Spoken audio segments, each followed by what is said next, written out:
Salam, salam, outsider, le débrief commence maintenant. Manchester City l'emporte aujourd'hui 2-0 face à Chelsea. Les Citizens de Pep Guardiola l'emportent encore une fois. La vérité, elle est simple. La saison passée, ils ont fait 4 championnats d'affilée. Cette saison, ils sont partis pour essayer de faire 5 championnats d'affilée. Hier, j'en ai parlé. Il va falloir que toute la première ligue se lève et qu'on soit tous contre Manchester City. On ne peut pas accepter que Manchester City vienne et qu'il nous fasse une manita à nous tous. On n'est pas la Bundesliga. Franchement, je suis désolé, quoi. Franchement, là, c'est pas le Bayern. City ne peut pas nous traumatiser comme cela. Il y a eu Jürgen Klopp qui a réussi à tenir à un moment donné. Jürgen Klopp, il est parti. Maintenant, c'est Mikel Arteta et les autres qui vont essayer de faire le travail. Cependant, aujourd'hui, malheureusement, Chelsea n'a pas réussi à faire perdre des points à Manchester City. Si tu es un fan de City et que tu écoutes en ce moment ce débrief, tu dois te dire, ouais, non, ils nous aiment pas. Je vous aime pas. Je vous aime pas. Mais je vous aime pas. On vous aime pas. Vous nous fatiguez. Vous nous traumatisez. 15 minutes de jeu.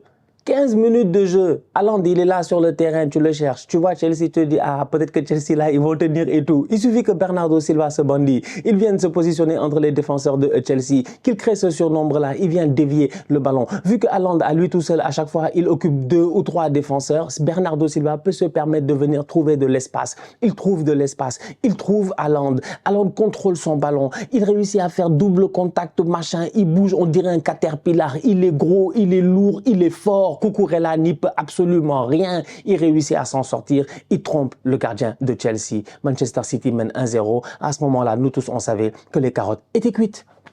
Voilà, c'est fini. Que veux-tu que je te dise? Chelsea, cette saison, ils arrivent avec un nouveau coach, Maresca. On va voir ce que ça va donner sur le terrain. Pour le moment, on peut partir quand même sur les mêmes bases que la saison passée. Malheureusement, Nicolas Jackson, aujourd'hui, il est sur le terrain. Il a la possibilité, je pense quand même, de claquer un but. Il a la possibilité d'être un peu plus dangereux. Mais Nicolas Jackson a encore une fois raté. Donc, j'espère que cette année, il va se réveiller parce que l'année passée, il n'y avait pas beaucoup de concurrence au poste de numéro 9. On va être honnête. Christopher Nkunku, tout ça, en plus, les boys, ils étaient blessés. Cette année, il y a de la concurrence. Cette année, il fait le fou. C'est les Marc Guiou qui vont venir et qui vont prendre sa place. Donc, il va falloir à un moment donné que Nicolas Jackson se gère et qu'il commence à claquer des buts. Soyons quand même honnêtes. Tu regardes le milieu de terrain, Enzo Fernandez, Lavia et puis Caicedo, et tu te poses certaines questions. Il joue face à City, une équipe de City qui n'a que Matteo Kovacic, presque. Ils n'ont que Matteo Kovacic, en fait, qui est là-bas, au milieu de terrain. Une équipe de Manchester City où tu te dis que peut-être que Chelsea peut réussir quand même à mettre la pression. Ils sont incapables de presser. Il va falloir qu'avec Maresca, au courant des prochaines semaines, ils apprennent à presser. Il va falloir qu'ils apprennent à presser de manière synchronisée. En fait, tu sens qu'ils n'ont pas les automatismes qu'il faut. Mais c'est normal. Regarde la pré-saison qu'ils ont fait. Ils jouent face à Wrexham. Équipe de 3e division. Ils sont incapables de les battre. C'est pas sérieux. Je sais que Ryan Reynolds, c'est le propriétaire et tout. Il y a Deadpool, machin, super-héros, tout. Mais il faut pas nous prendre pour des tocards quand même. Chelsea doit beaucoup mieux faire. L'année passée, la pré-saison était excellente. Je m'en rappelle très bien. Christopher Nkunku, comment il s'appelle? Nicolas Jackson, les gars avaient claqué des buts. Malheureusement, Nkunku s'est blessé et la suite de l'histoire, on la connaît. Cette année, la pré-saison n'est pas bonne. Il y a un nouveau coach. Il va falloir à un moment donné qu'il trouve des automatismes. En plus de cela, l'équipe, elle a changé. Tu vois un Wesley Fofana qui revient, ça fait longtemps que lui, on ne l'avait pas vu jouer, franchement.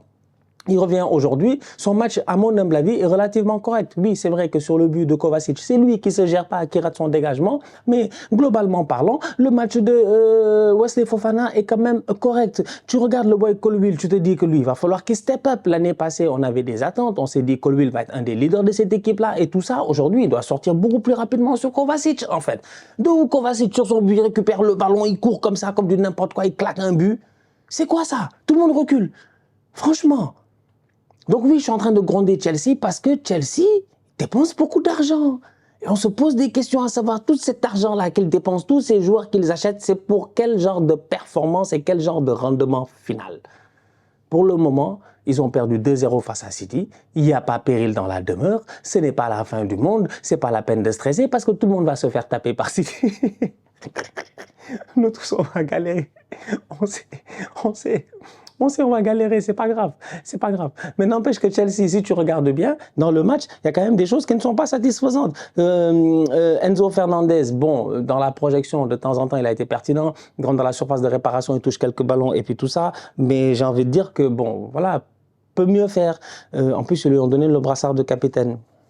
malgré ce qui s'est passé cet été. Bref, Cole Palmer, son match n'a pas été facile, ça a été un peu compliqué, même s'il a donné de bons ballons, mais bon, voilà.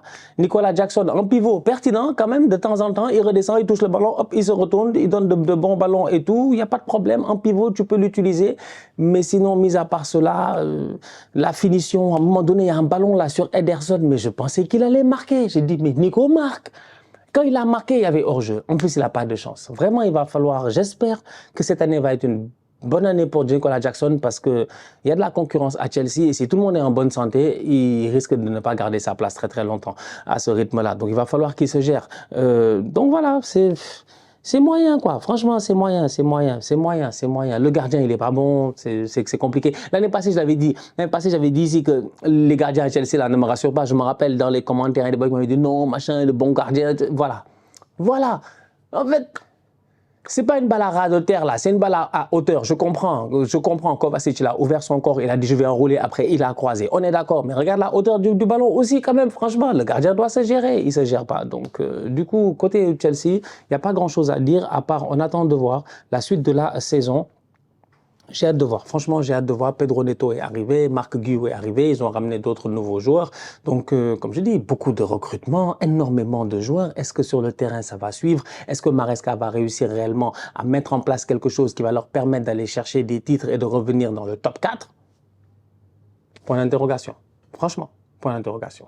Ils ont joué comme des champions, ils ont été sereins pendant tout le match, ça je pense qu'on peut le dire par rapport à Manchester City. Ederson tranquille dans les buts, la défense ils ont été bons. On a vu le retour aujourd'hui des gars que voilà, c'est Akanji, Ruben Dias, tout ça, ça fait pas beaucoup d'erreurs. Les gars savent se gérer. Guardiola a été bon, Kovacic comme j'ai dit au milieu de terrain il a été excellent. Tout à l'heure c'est ce que je disais, il a vraiment été excellent en fait Kovacic. Aujourd'hui il s'est géré dans la capacité qu'il a de pouvoir garder le ballon. C'est-à-dire c'est une équipe, tu peux pas leur mettre la pression eux aussi. Tu essaies de leur mettre la pression, tu perds ton temps. Ils savent garder le ballon, ils savent combiner dans les petits espaces, ils savent sortir des situations compliquées. Et aujourd'hui, Matteo Kovacic, en l'absence de Rodri, parce qu'on nous a fatigués ici, ouais, Rodri, quand Rodri n'est pas là, City ne gagne pas, Rodri, c'est, voilà, c'est...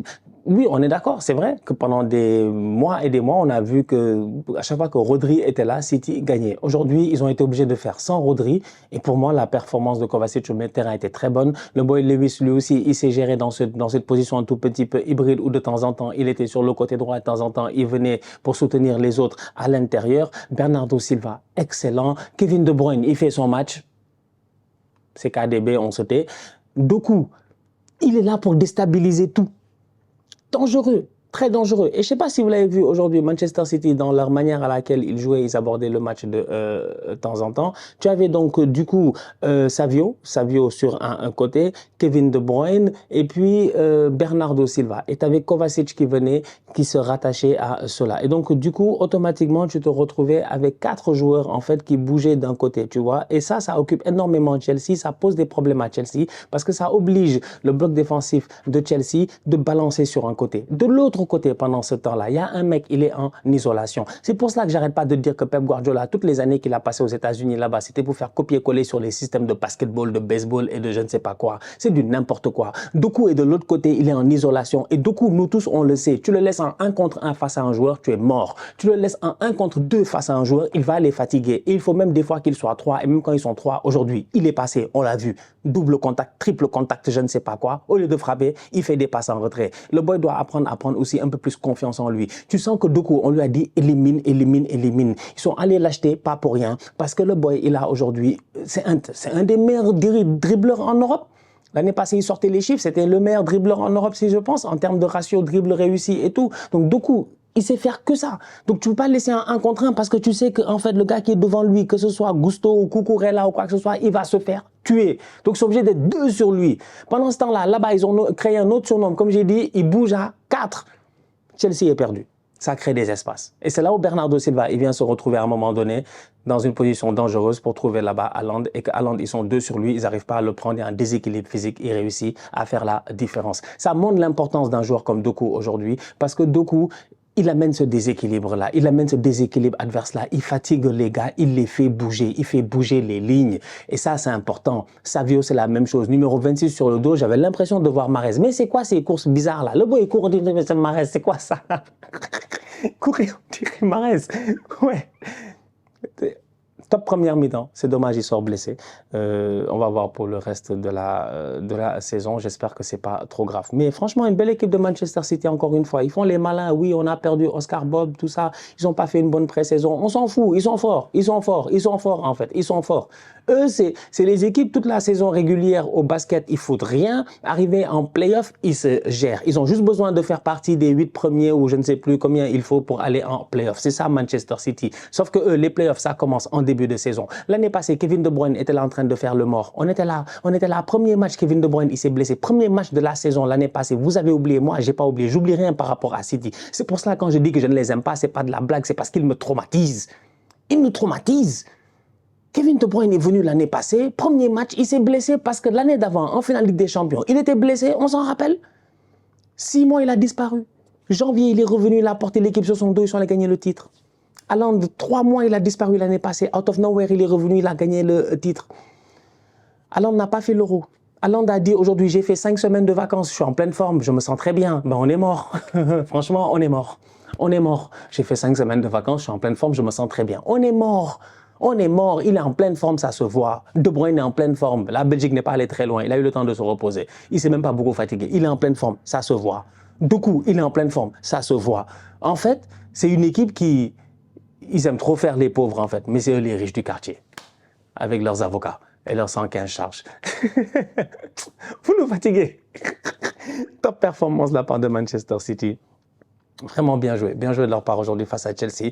Chelsea, comme je dis, marge de progression énorme. On va voir avec Maresca. Il va falloir qu'ils trouvent une osmose, que cette équipe-là, ils jouent en équipe, qu'ils arrivent à s'entendre. Aujourd'hui, à un moment donné, je pense que c'est Jackson et Nkunku qui se rentrent dedans. Mais il y a but, ou il y a frappe. Mais les deux se rentrent dedans. Parlez-vous. Je pense que c'est Jackson et Nkunku, ou Jackson et Lavia, je ne sais plus. En tout cas, à suivre. La famille, on se capte très bientôt pour une nouvelle vidéo. D'ici là, on continue à liker, on continue à partager. On s'abonne. On est ensemble, on reste en santé. C'est toujours le plus important. Tous outsiders.